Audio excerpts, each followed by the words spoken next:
व्यवस्था इतकी निर्ढावली आहे का? आणि माणुसकीच्या आणि परिस्थितीच्या सगळ्या सीमा ओलांडून ही व्यवस्था ज्या पद्धतीने महाराष्ट्राच्या किंवा देशाच्या सामाजिक व्यवस्थेमध्ये शिरली आहे ना, त्यामुळे खराच प्रश्न उभा राहतो की तुकाराम मुंडेंनी जे काही पावलं उचलली ती फार महत्वाची होती का? आणि आज ज्या पद्धतीने संभाजीनगरमध्ये एफडीएने जेव्हा कारवाईच्या दरम्यान ज्या पद्धतीचा या गुटखा माफियांनी जसा हैदोस घातला, एका अधिकाऱ्याला चिरडण्याची परिस्थिती निर्माण केली आणि आपल्या स्वतःच्या मिळकतीसाठी स्वतःच्या फायद्यासाठी जर सगळ्या गोष्टी धाब्यावर ठेवून ही लोक वागत असतील तर यांना शिकवणार तरी कोण? आज परिस्थितीचा घाला ज्या पद्धतीने समाज व्यवस्थेवर घातला जातोय आणि स्वतःच्या मिळकतीसाठी वाटेल ते करण्याची परिस्थिती सर्वसामान्य लोकांमध्ये निर्माण झाली आहे, त्याला जबाबदार कोण? असे अनेक प्रश्न आता समाज पटलावर उभे राहत आहेत या घटनेनंतर. आणि या घटनेची परिस्थिती पाहिल्यानंतर खऱ्या अर्थानं आम्ही आमची पैशासाठी नैतिकता हरून बसलो की काय, हाच प्रश्न आता ऐरणीवर येतोय. त्यामुळं सामाजिक व्यवस्थेमध्ये खऱ्या अर्थानं पैसा हे साध्य झालंय का साध्य हा पैसा झालाय, हा जो प्रश्न आहे त्याच विश्लेषण करण्यासाठी आज मी तुमच्या समोर आहे. नमस्कार मित्रांनो, मी राजेश दुबे. मंथन मध्ये आपलं स्वागत आहे. मित्रांनो, ज्या पद्धतीनं सामाजिक व्यवस्था ही कायदा आणि सुव्यवस्थेच्या मूळ गुणधर्मावर आधारित आहे. कायदा सुव्यवस्था जर अबाधित राहिली तर सर्वसामान्य माणसाची जीवन प्रक्रिया ही चांगल्या पद्धतीने चालते. त्याच पद्धतीने मानवी जीवन जगण्यासाठी जे आम्ही अन्न औषध आणि ज्या पद्धतीच्या बाजारपेठेतील वस्तूंवर आम्ही निर्भर आहोत, त्यांची शुद्धता ही माणसाच्या जीवनावर खूप मोठा परिणाम करत असते. यासाठी आपण एक एजन्सी म्हणून, एक महाराष्ट्र शासनाने एक एजन्सी म्हणून अन्न औषध व प्रशासन मंडळ विभाग नियुक्त करण्यात आलं. यांचं कामच होतं की सर्वसामान्य माणसाच्या आरोग्याची काळजी घेणं, भेसळीपासून समाजाला मुक्त ठेवणं आणि समाजाला आरोग्यदायी जीवन कशा पद्धतीने देता येईल या गोष्टीकडे लक्ष केंद्रित करणं. परंतु आजपर्यंत काय झालं? फक्त पाकिटं घेणं, पैसे घेणं आणि भेसळखोरांना पाहिजे ती मुभा देणं, हीच प्रक्रिया आजपर्यंत चालू होती.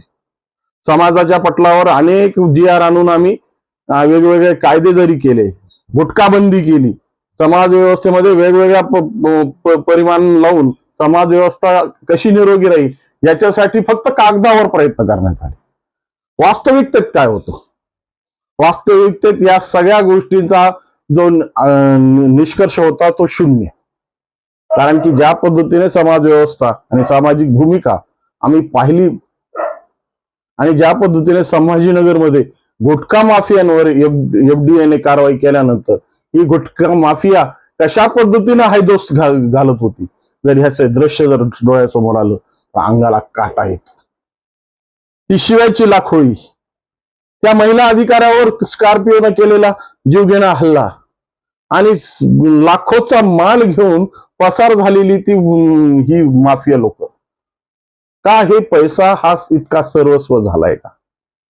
सामाजिक पटलामध्ये या पद्धतीची जी भूमिका आणून बसवली आहे ती नेमकी पोचतय कोण?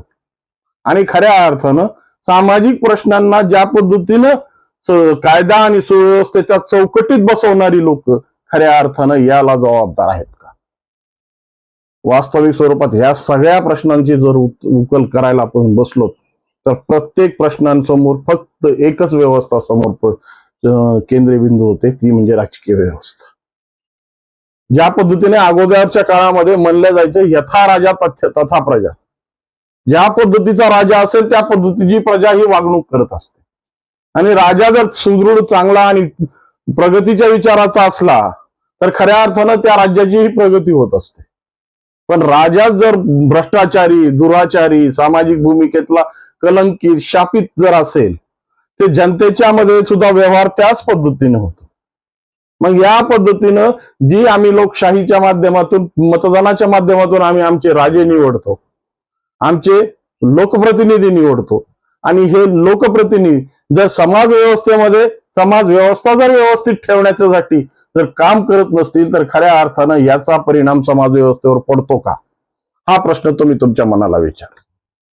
आज जसा एक कर्तव्यदक्ष अधिकारी सामाजिक परिस्थितीला बदलण्यासाठी आपली कंबर कसून कामाला लागलाय, तुमचं आमचं जीवन हे सुरक्षित व्हावं, तुम्हाला आम्हाला भेसळयुक्त अन्न आमच्या जीवनात येऊ नये यासाठी अहोरात्र प्रयत्न करतोय। जी सुस्तावलेली निर्धावलेली व्यवस्था होती तिला पुन्हा पुनर्जीवित करून चांगल्या अधिकाऱ्यांच्या माध्यमातून सामाजिक भूमिकेत आपली कामाची परिस्थिती दाखवतोय। पण याला साथ कुणाची? याला परिस्थिती खऱ्या अर्थाने या जनतेने साथ दिली पाहिजे। आज ज्या पद्धतीने शेतकऱ्याच्या मालाला भाव येऊ लागलाय, शेतकऱ्याच्या दुधाला जो भाव मिळू लागलाय, कारण की भेसळयुक्त दूध आणि भेसळयुक्त पनीर हे मार्केटमध्ये पूर्ण गायब झालंय। आणि हे गायब झाल्यामुळे कशा पद्धतीनं सामाजिक परिस्थितीमध्ये आज आपोआप आमची पाय या शेतकऱ्यांच्या दुधांकडे वळू लागली, याचा परिणाम आम्ही पाहत नाहीत। कारण की आम्हाला पाहण्याची सवयच ठेवली नाही ना। आम्हाला फक्त दिसतोय आमचा स्वार्थ। कमी पैशामध्ये सगळ्यात जास्तीत जास्त व्यवस्था कोण करून देतं? भले ते आम्हाला विष खाण्याची जरी परिस्थिती आली तरी आम्हाला पैसा हा सगळ्यात महत्वाचा असतो। आणि या वृत्तीचा फायदा घेऊन कितीतरी हजारो माफिया आम्ही परिस्थितीने जन्माला घातली। कारण की आम्हाला यांना माहितीये हा पैसा वाचवण्यासाठी कोणत्याही स्तराला जाऊ शकतो। आणि दमडीसाठी चमडी घालवणारी लोक ज्या पद्धतीने या माफियांना जन्म घालतात ना, त्याचीच परिस्थिती होते अशा निर्धावलेल्या कृत्य करण्याची। त्या गुटखा माफियांनी सहज केलेलं नाही, तुम्ही आम्ही सवय लावल्या, तुम्ही आम्ही त्यांना पोचलोय। आज खऱ्या अर्थानं जेव्हा महाराष्ट्र शासनाने जेव्हा या गुटखा बंदीचा कायदा आणला आणि खऱ्या अर्थानं ज्या पद्धतीने बाजारपेठेतून गुटखा समूळ नष्ट व्हायला हवा होता, पण याला प्रोत्साहन देणारी कोण? तुम्ही आम्हीच। जो 1 रुपयाला गुटखा मिळत होता तुम्ही आम्ही 5 रुपयाला घ्यायला सुरुवात केली।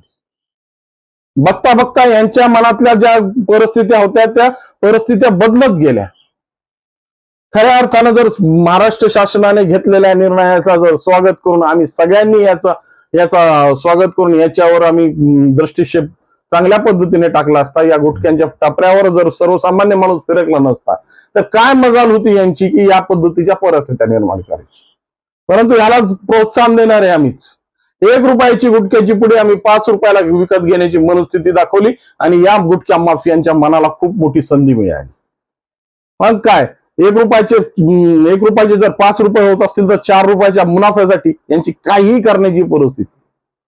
आणि ज्या पद्धतीने प्रशासन व्यवस्थेने या गोष्टीमध्ये हात धुवून घेतले, मग ज्या पद्धतीने याच्यावर बालंटी येत गेले त्या पद्धतीने या सुपर स्टॉकिस्ट यांच्यावर ज्या पद्धतीने यांनी आपल्या पैशाच्या कमाया करून घेतल्या, कोट्यावधी रुपये जेव्हापासून ही गुटखा बंदी झाली तेव्हापासून या लोकांनी कोट्यावधी रुपयाची माया जमवली आणि आपली परिस्थिती शेकून घेतली। या कोट्यावधी रुपयांचा जो अपार झालेला आहे, जो भ्रष्टाचार झालेला आहे, पण तो भ्रष्टाचार आता खऱ्या अर्थानं समूल परिस्थितीतून नष्ट करण्यासाठी तुकाराम मुंडे सारखे कर्तव्यदक्ष अधिकारी जर बाहेर पडले तर खऱ्या अर्थानं त्याचं आम्ही स्वागत केलं पाहिजे।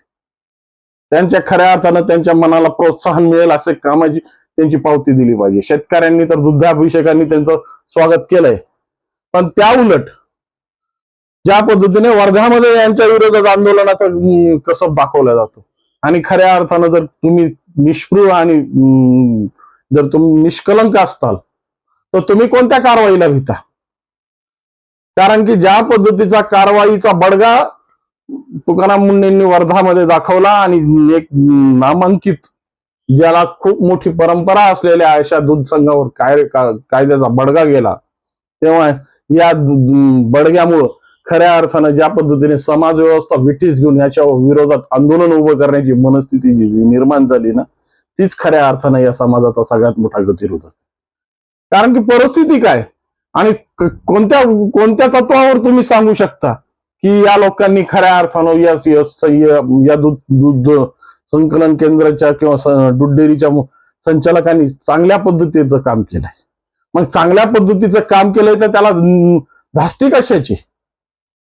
मग या सगळ्या गोष्टीचा जरी परिपाक काढला तर आम्हीच आमच्या पद्धतीनं त्यांना मुभा देतो, त्यांचा ब्रँड बघून, त्यांचं वलय बघून, त्यांच्या मागची असलेली पार्श्वभूमी बघून।